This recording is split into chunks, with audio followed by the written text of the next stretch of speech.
titres principaux, le Conseil des ministres a approuvé les accords et transmis la proclamation à la Chambre des représentants du peuple.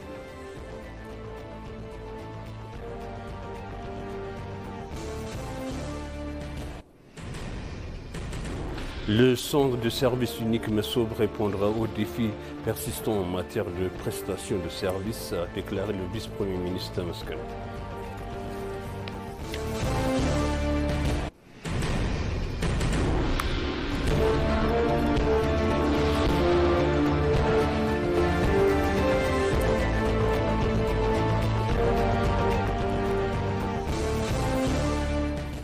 Bienvenue, chers téléspectateurs sur EBC, c'est moi Zalal Amroukana avec le journal.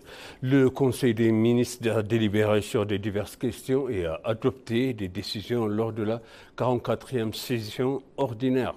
Le Conseil a d'abord examiné 2 accords financiers signés avec le gouvernement italien et l'Association internationale de développement. Le Conseil a ensuite examiné un projet de proclamation portant ratification de la création de l'African Finance Corporation. Après de longues discussions sur ces projets de règlement, le Conseil a décidé à l'unanimité qu'il entretient en vigueur du compter de leur publication au journal officiel.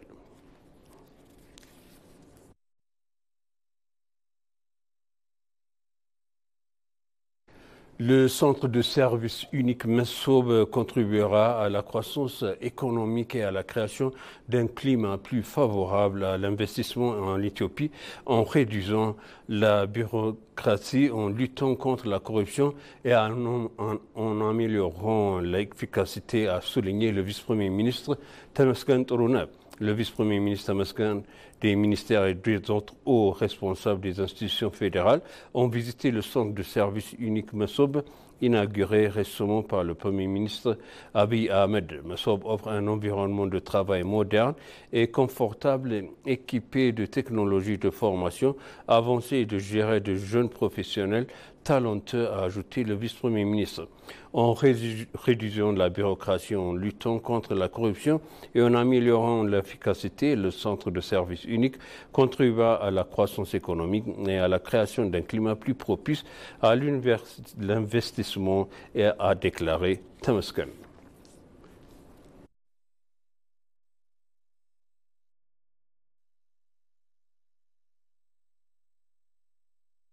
L'Éthiopie met en œuvre les initiatives pour promouvoir son tourisme caféier inexploité en proposant des cruciales touristiques à la découverte des origines du café et en permettant aux visiteurs à découvrir la culture dynamique du café, a déclaré le ministre d'État du Tourisme Ngden Ababa.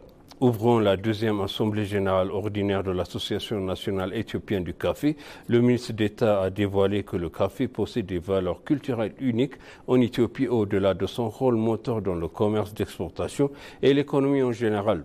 Le président de l'Association nationale éthiopienne du café a exprimé que le secteur privé joue un rôle essentiel dans la mise en œuvre du plan stratégique du gouvernement pour la chaîne de valeur du secteur du café. Les 10 principales destinations des exportations du café éthiopien sont l'Arabie saoudite, l'Allemagne, les États-Unis, le Belgique, la Chine, la Corée du Sud, les Émirats arabes unis, le Japon, l'Italie et la Jordanie.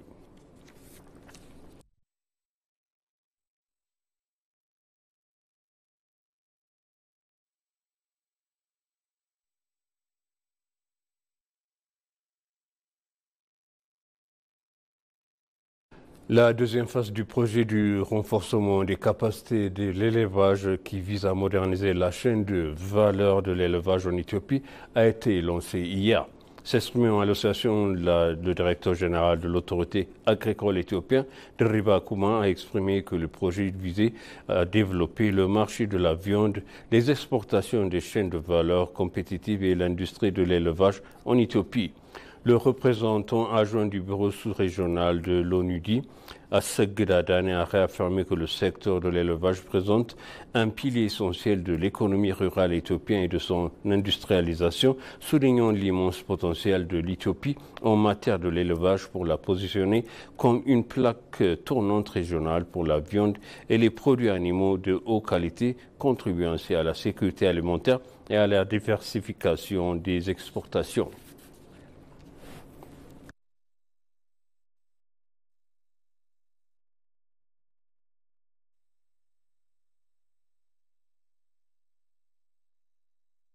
L'Éthiopie accueillera la 20e conférence régionale de l'Organisation internationale du travail OIT pour la partition des technologies basées sur la main-d'œuvre du 19 au 23 mai 2025.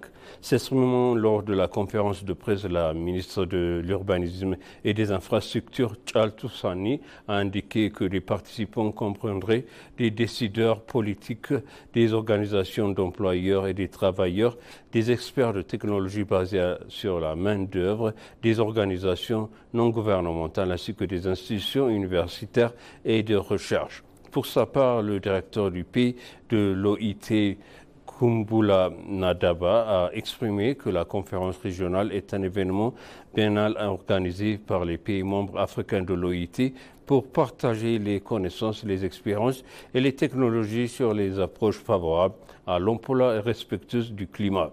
Cette conférence est organisée conjointement par le ministère de l'Urbanisme et des Infrastructures, l'administration éthiopienne des routes, ERA, et l'Organisation internationale du travail.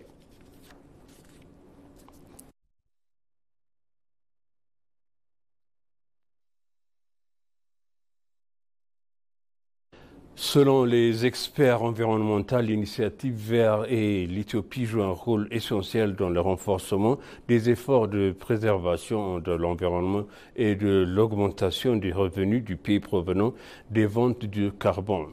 Alors que les efforts mondiaux de lutte contre le changement climatique s'intensifient, l'Éthiopie s'impose comme un modèle de pratique environnementale durable grâce à des initiatives ambitieuses de réforestation et de conservation. Les spécialistes de l'environnement soulignent l'importance de l'initiative Héritage Vert pour inverser la déforestation, restaurer les écosystèmes et accroître le stock de carbone du pays dans une grande partie et stocké dans les zones forestières. Adefris Wurku, coordinateur national de l'initiative Héritage Vert, a déclaré à l'ENA que la couverture forestière du pays qui était en déclin montre désormais des signes de rétablissement.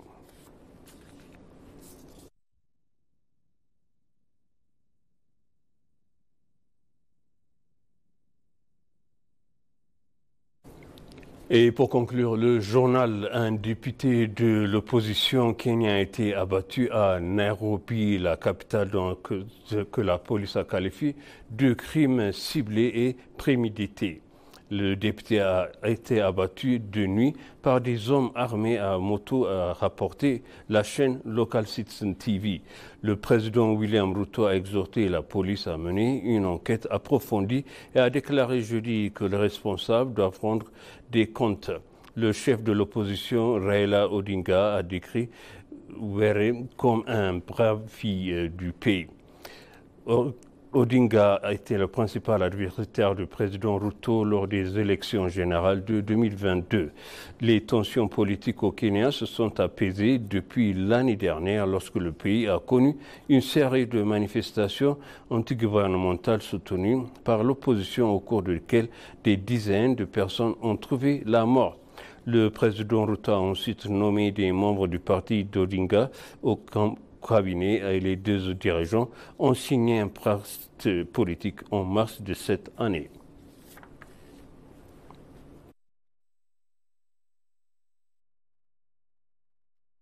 Et maintenant, je rappelle les titres principaux. Le Conseil du ministre a approuvé les accords et transmis les proclamations à la Chambre des représentants du peuple.